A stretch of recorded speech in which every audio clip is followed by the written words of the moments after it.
Bueno, les decíamos, hoy es el Día Mundial del Asma, una enfermedad crónica que afecta al 4% de la población mundial aproximadamente. Bueno, ¿cómo viven las personas con asma? Este es un país donde también la incidencia es bastante alta. Hay que cambiar los paradigmas en el tratamiento, bueno, en la concepción de esta enfermedad. Todas estas dudas las vamos a conversar con el doctor Pablo Curbelo, quien es neumólogo, director de la Cátedra de Neumología de la Universidad de la República. Doctor, gracias por estos minutos, bienvenido. Muchas gracias a ustedes por la invitación, un placer estar. Bueno, arrancamos por definir qué es el asma, ¿no? Porque muchas veces hablamos de la dificultad para respirar, después dicen, no, es que en realidad lo que no tiene dificultad para inspirar, sino para sacar el aire de los pulmones. ¿Qué es el asma? Bien, tú lo analizabas muy bien. Es una enfermedad crónica, obstructiva, que obstruye las vías aéreas, que se manifiesta en forma intermitente. Eso hace que muchas personas piensen que esto no es una enfermedad crónica, justamente. Piensen que es una cosa que alguna vez me pasó y quizás nunca más me pase. Y ese es un error conceptual porque el asma siempre hay que tenerla bajo la lupa. Es decir, si yo tengo asma, puedo estar periodos asintomáticos muy bien, con excelente calidad de vida, con mi tratamiento, pero ante un episodio infeccioso, por ejemplo, en el cambio estacional, con la polución ambiental, con el cambio brusco de temperatura que tú mencionabas, por ejemplo, el pasar de un ambiente cálido a un ambiente muy frío y seco, todos son desencadenantes que inflaman la vía aérea y que en definitiva obstruyen los bronquios y desencadenan lo que es la exacerbación o lo que la gente llama la crisis de asma. Pero no hay que esperar a tener crisis de asma para decir soy asmático, o sea, siempre soy asmático, en algunos momentos estoy con síntomas y en algunos momentos estoy muy bien. No se cura porque el proceso inflamatorio lo que hacemos es disminuirlo y controlarlo totalmente, pero en algún momento con algún desencadenante del ambiente o el ejercicio o todas estas cosas que decíamos, todo lo que es la contaminación ambiental, por ejemplo, todo eso influye en que en algún momento nosotros podemos tener nuevamente inflamación de la vía aérea y sentir síntomas. Y peor que eso, hay pacientes que no sienten ni los síntomas, son pobres percibidores, es decir, tienen obstrucción y tienen un poco de tos o alguna falta de aire que la catalogan como falta de entrenamiento, falta de ejercicio y de repente están teniendo obstrucción. O sea que hay que estar atento siempre al diagnóstico y hay que hacer también fuerza en hacer mejor el diagnóstico y fortalecer este aspecto. Ahí está. ¿Cómo estamos en ese sentido en Uruguay? Dos preguntas en una le voy a hacer. ¿Hay más asma ahora que antes? Probablemente mejoró la detección, ¿no? Sí, no sabemos. Pero ahora hay más, por ejemplo, elementos contaminantes. Exacto. A nivel mundial es tal cual. O sea, sabemos, los números globales dicen que la contaminación está, entre otras cosas, está favoreciendo las enfermedades obstructivas crónicas. Ustedes saben, dentro de las enfermedades no transmisibles, después de las enfermedades cardiovasculares y el cáncer, las enfermedades respiratorias crónicas y todas estas obstructivas, sobre todo, como el asma y el EPOC, son la tercera causa de morbilidad y de mortalidad en el mundo. O sea, la gente tiene, sobre todo, enfermedades cardiovasculares, enfermedades oncológicas y enfermedades respiratorias crónicas. Eso es la carga global de la enfermedad. ¿Qué pasa en el mundo? Hay más contaminación ambiental. Y hoy se dice que 4,5 millones de personas mueren solo por enfermedades vinculadas a la contaminación ambiental. O sea que el tema está en ascenso, es difícil de controlar si no hacemos políticas globales sanitarias, de control de la calidad del aire, por ejemplo, de control del ambiente de trabajo. Hay ambientes de trabajo que suelen tener elementos de contaminación o inhalación de partículas que afectan a los asmáticos y que hay que detectar. Ayer escuchaba que ustedes hacían un programa hablando de lo que es la seguridad en el trabajo y eso viene muy bien, porque en definitiva hay muchas empresas que tienen algún foco de contaminación en el proceso de industrialización o en el proceso de trabajo que debe ser controlado necesariamente. Ahora, hay un montón de mitos, ¿no?, que rodean a lo que es el asma en sí, que es una enfermedad infantil. Bueno, justamente me estaba acordando, por eso le consulté si el asma se podía curar en algún momento. Mi hermano, por ejemplo, de chiquito tuvo asma, con tratamientos homeopáticos logró, y bueno, y sacando pizarrones, con tiza y demás, nunca más lo vi atacarse de asma. Sin embargo, usted dice que no. Entonces, ¿cuáles son esos mitos que giran en torno a esta enfermedad? Hay que tener cuidado porque en la primera infancia hay episodios virales o de infecciones que dan bronquiolitis en la primera infancia en el lactante, que gran parte de ellos van a quedar como asmáticos, pero otros no. Otros Y a veces se es solo la confunden infección viral y a veces se confunde. ¿Por parte de los propios médicos? Por parte de los propios médicos también. Pero la gran mayoría de los pacientes que tienen asma en la niñez y en la edad escolar, esos tienen asma. Continúa. No es esa infección viral del lactante que pasó y nunca más hubo ningún problema. Es una cosa distinta. Es una enfermedad, como decíamos, crónica, sin duda, que hay que controlarla de por vida. Este año la idea es, justamente, como es el Día Mundial del Asma, la iniciativa global para el manejo del asma a nivel mundial festeja todos los años, se conmemora esta fecha para concientizarnos entre todos, entre el personal de salud, nosotros insistir con los médicos de asistencia primaria como especialistas para tener mejor interconexión, mejor tratamiento y seguimiento de los pacientes. Pasan cosas en los sistemas de salud, y esto no es acá, acaba de salir una encuesta también en Inglaterra que les pasa lo mismo, donde un paciente va a terapia intensiva, por ejemplo, está muy mal con una crisis de asma y sale sin un tratamiento adecuado de mantenimiento, o en la asistencia primaria no hay un continuum asistencial que haga que el paciente siga controlado. ¿El COVID cómo impactó en ese sentido en la población asmática de nuestro país? Que me imagino que acompañar la tendencia del 4% a nivel mundial, ¿no? Sí. El COVID, increíblemente la enfermedad asma no fue un factor de riesgo para COVID. Y ahí hay muchos factores que se invocan. Desde que el tratamiento con corticoides inhalados que hacen los asmáticos prevenía el COVID. El inhalador famoso. Desde que los receptores de las células a los que se une el COVID están menos expuestos en pacientes asmáticos. Hay un montón de cosas que todavía no sabemos, pero lo cierto es que los asmáticos no tenían más COVID que una persona que no tuviera asma. En el Pero impacto los asmáticos tampoco. que adquirían COVID evolucionaban peor que Eso sí, los que eran eso sí. asmáticos. Con cualquier enfermedad crónica, sea asma, EPOC, fibrosis pulmonar, subyacente, que uno tiene una menor reserva respiratoria, menor reserva funcional, una enfermedad como el COVID es más grave o puede ser más grave. ¿Está ¿Quién bien? puede ser asmático y no lo sabe? Por ejemplo, alguien que 2x3 tiene tos. Sí, exacto. Alguien que tiene tos en la noche, tos seca simplemente, que tiene algún silbido y no le da importancia, que tiene síntomas de ejercicios que atribuye al sobrepeso o al desacondicionamiento simplemente. Eso es relativamente frecuente. Son pacientes que de repente alguna vez le dijeron, usted hizo una bronquitis, tuvo un broncoespasmo. Y la persona ni el médico hablan nunca de la palabra asma. No se introduce el diagnóstico en el escenario. Yo esos casos tengo 200 alrededor, ¿no? Bueno, bien. Que no te derivan ni siquiera a un neumólogo. Y a veces estás arrastrando una tos por meses que, ¿no? Que decís, bueno, que... A mí me pasó en una etapa de mi vida que tenía tos de noche, me ahogaba. Y solo lo resolví porque yo pedí para ir a una neumóloga que me dio un inhalador y se me fue y nunca más tuve ese problema. Claro. ¿Puede despertarse en cualquier momento de la vida, en cualquier etapa de la vida? Puede empezarse en la edad adulta también. En las mujeres también es bastante frecuente que se exprese o empiece más tardíamente. Incluso de su grupo de asmas severas se ha visto que las mujeres que empiezan tardíamente son las que pueden tener asma más severa. Y es un subgrupo especial. Como en otras enfermedades, nosotros somos los que tenemos la peor parte. En esto, la mujer parece tener asma más severa, con más internaciones, más exacerbaciones. ¿Cómo se detecta? ¿Hay un diagnóstico, un examen concreto que diga usted es asmático?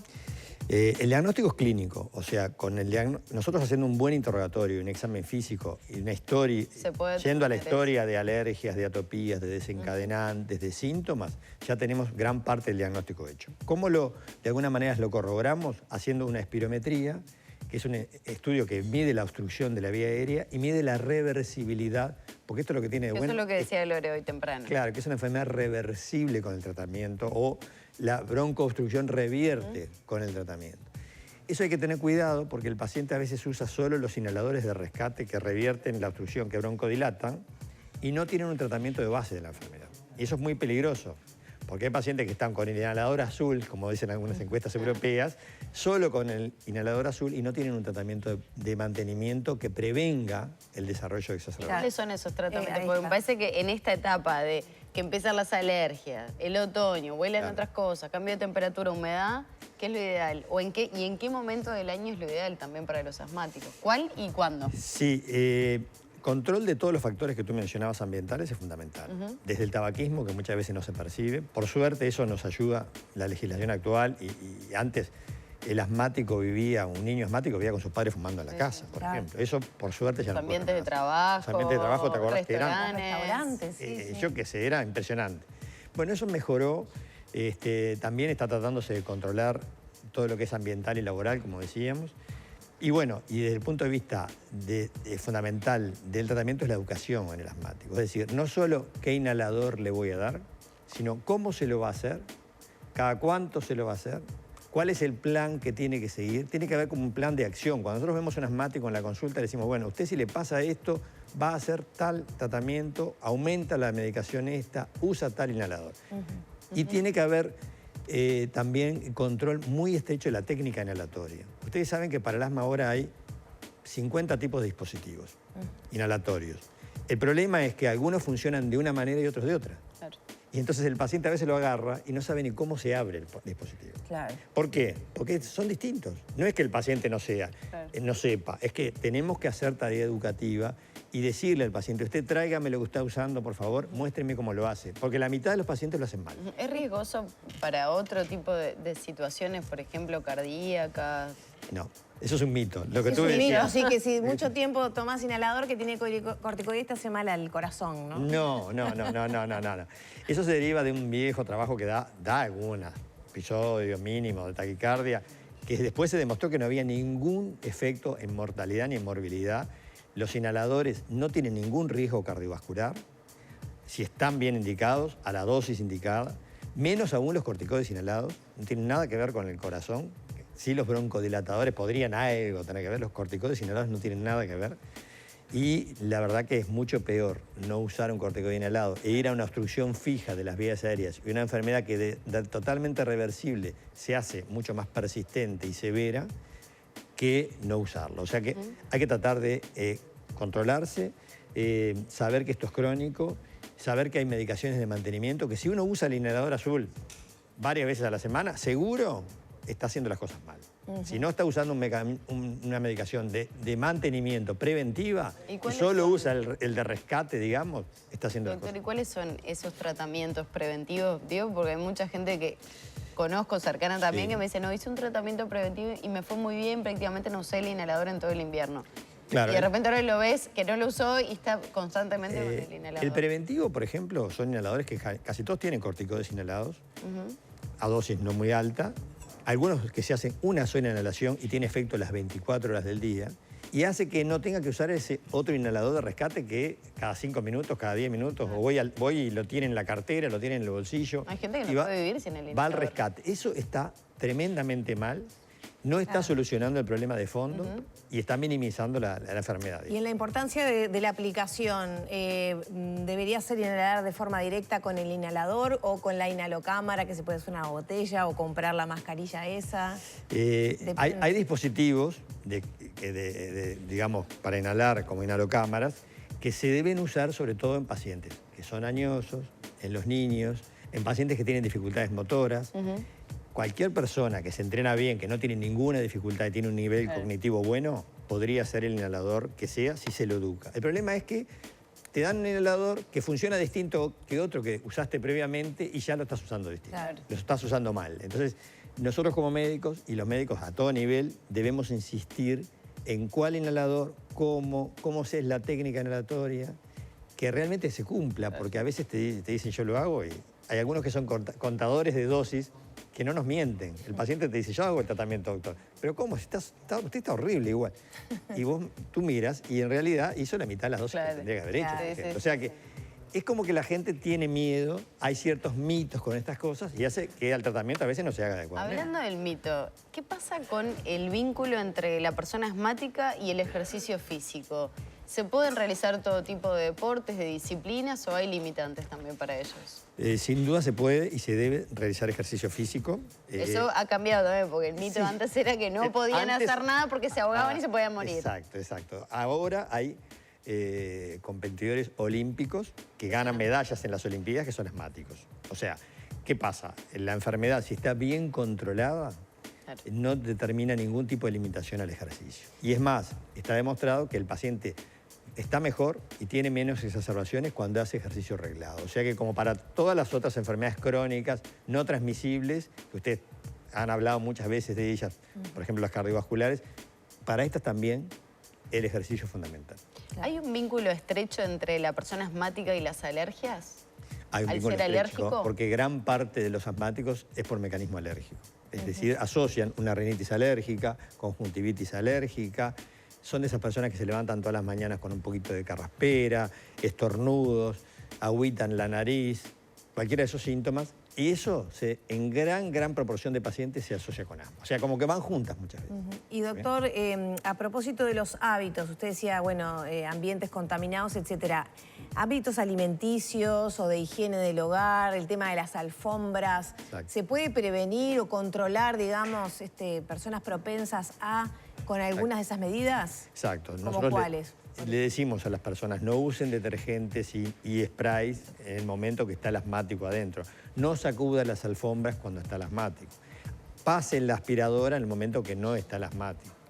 Si la persona es asmática y vive sola, bueno, trate de minimizar esa exposición, ventile bien el ambiente y trate de minimizar esas exposiciones. No tenga humedad, por ejemplo, tratar de combatir la humedad en las paredes, todo ese tipo de cosas realmente afectan. ¿Y qué pasa con la alimentación? Por ahí también a veces se habla de la vinculación entre los lácteos y la inflamación de vías respiratorias, también de temas cutáneos. Eso lo ven mucho los pediatras. Está más vinculado a la intolerancia a la leche con síntomas respiratorios muchas veces, a la lactosa, por ejemplo. Nosotros en adultos no es un problema mayor, o sea, el asma no se vincula mucho, es pocas veces la que desencadena el asma un alimento. Eso es excepcional, la verdad que es excepcional. ¿Hay algún factor, por ejemplo, genético hereditario entre las personas asmáticas que se pueda pasar de padres a hijos? Hay factores familiares, hay una adherencia, hay una adhesión familiar, es decir, una predisposición familiar a los asmáticos tener, y hay familias de asmáticos. Lo que no tenemos al día de hoy, un gen único identificado que uno diría, puedo ir a una terapia afectando o modificando este gen, no tenemos, porque no hay una clara determinante genética, pero sí hay una clara predisposición familiar. Eso sí es muy claro. Y doctor, hablamos de la pandemia y cómo ha influido en esto. ¿Hubo retrasos en la atención? ¿Cómo están ahora? Porque son consultas que, bueno, típicamente se vieron aplazadas, ¿no? Por el tema de la emergencia sanitaria. ¿Cómo están en ese sentido? Cual. En eso, en todas las enfermedades crónicas, fueron un poco como sin querer todos, y el de la emergencia sanitaria hizo que se releguen, y nosotros de alguna manera fuimos relegando por cómo funcionamos en pandemia, con consultas virtuales, donde la gente se autoexcluía del sistema o le pedían que no vaya. Entonces ahí se mezclaba el miedo. Cuando realmente el paciente tenía síntomas importantes, no consultaba de repente, o cuando tenía síntomas importantes, estaba tan flechada la cancha en el diagnóstico de COVID que muchas veces el paciente iba, se hacía un test de COVID y no se solucionaba otra enfermedad de base que estaba. O sea, ¿qué pasa? Estas pandemias distorsionan mucho el nivel de asistencia, la calidad asistencial y el vínculo con el paciente. No te olvides que prácticamente se minimizaba el vínculo, no había contacto personal, terminaba siendo virtual. Si era personal, era mínimo. Con los inhaladores todo el tiempo y tal vez no estar los tratamientos esos preventivos que ayudan al seguimiento. Exactamente. O sea, todo el año. Fallábamos y fallan. Estas pandemias deterioran la cadena asistencial y por eso se habla de colapso, no solo del sistema de terapia intensiva, sino que se habla del colapso en la asistencia primaria. ¿Y eso porque en definitiva hay un colapso en el nivel también. Bajamos todos la calidad asistencial sin querer, ¿no? ¿Y la calidad de vida de estas personas cómo se ha visto afectada, teniendo en cuenta, bueno, que tal vez no se siguió con estos tratamientos, se utilizó más el inhalador? Digo, ¿eso puede tener consecuencias a mediano y largo plazo? Sí, hay pacientes que no tienen un tratamiento de base, como yo les decía, pueden ir a una enfermedad más obstructiva fija, es decir, más irreversible en la evolución. O sea que el hecho de controlarlo, de tenerlo bien tratado, hace que el enfermo bárbaro pueda tener una calidad de vida absolutamente normal. Cuando eso no es así, estamos haciendo las cosas mal. O hay recursos terapéuticos, incluso para el asma muy severo, que tú te le das todos los tratamientos inhaladores más modernos. Hay tratamientos incluso subcutáneos, por ejemplo, que también benefician a esos pacientes, que son un subgrupo, por suerte son muy poquitos, los muy severos que no marchan con las medicaciones habituales. Pero también hay opciones para esos pacientes para que tengan una vida casi igual que los otros. Y ya para ir cerrando, ¿qué pasa con los costos de estos tratamientos, no? Inhaladores, tiene su costo, ¿no? Medicación. Tienen costos, sí, son relativamente costoso si uno mira el precio de un inhalador. Pero hoy por hoy, mucho más costoso, sin ninguna duda, es tener a los pacientes sin control, con muchas consultas a la emergencia móvil, muchas consultas en la puerta, internaciones. O sea, al sistema sanitario, en realidad, y eso está demostrado en el mundo, le es mucho más costo efectivo tratar los pacientes, y eso no es costoso, en realidad no es un costo real. ¿Y para los no pacientes adquirir las medicaciones, etcétera? Bueno, acá en nuestro país hay dificultades en algunas áreas, hay mejor acceso en el interior, en algunos lugares no tienen tan buen acceso a la medicación inhalatoria. Entre los prestadores, algunos dan la canasta de prestaciones, digamos, claro, de beneficios en medicación es mayor que en otros. No está del todo uniformizado y habría que actualizarlo. Algunas cosas de esas ya las hemos hablado a nivel del Ministerio. Hay que actualizar lo que eran los inhaladores que se usaban hace 10 años o 20 años. Claro. Hoy hay otras cosas que hay que actualizar en lo que es el formulario terapéutico del Ministerio también, ¿no? ¿Qué han notado en esos pacientes asmáticos post-COVID, digamos? ¿Cómo ha sido su calidad de vida? Me imagino que, como todo, ¿no? Hay quienes les impactaron más, otros menos, pero hay una tendencia marcada hacia un lado o hacia el otro. No, sabemos que en realidad al principio nos asustamos mucho porque los pacientes que tenían un COVID severo, con neumonía, internación en CTI, intubación orotraqueal, veíamos que muchos tenían lesiones pulmonares fibróticas, que muchas de ellas pensábamos iban a ir a la fibrosis, porque eran iguales. Lo que estamos viendo es que un bajo porcentaje, por suerte, de esos pacientes quedan realmente con fibrosis pulmonar. O sea, tú tuviste una neumopatía y estuviste en asistencia respiratoria, por ejemplo, o con oxígeno simplemente, internado con COVID, y esas lesiones pulmonares lentamente, en gran parte de los pacientes, llevan meses a veces reponerlas, mejorar los síntomas. Los pacientes quedan varios meses, a veces o varias semanas, con falta de aire, con mucha debilidad muscular, con mucho cansancio. Esto también se ha visto que muchas veces pasa, y pasó en esta segunda ola, que las mujeres también tenían más cansancio y más fatiga, como fatiga crónica o subaguda, que quedaban un tiempo desacondicionadas, con pérdidas de memoria.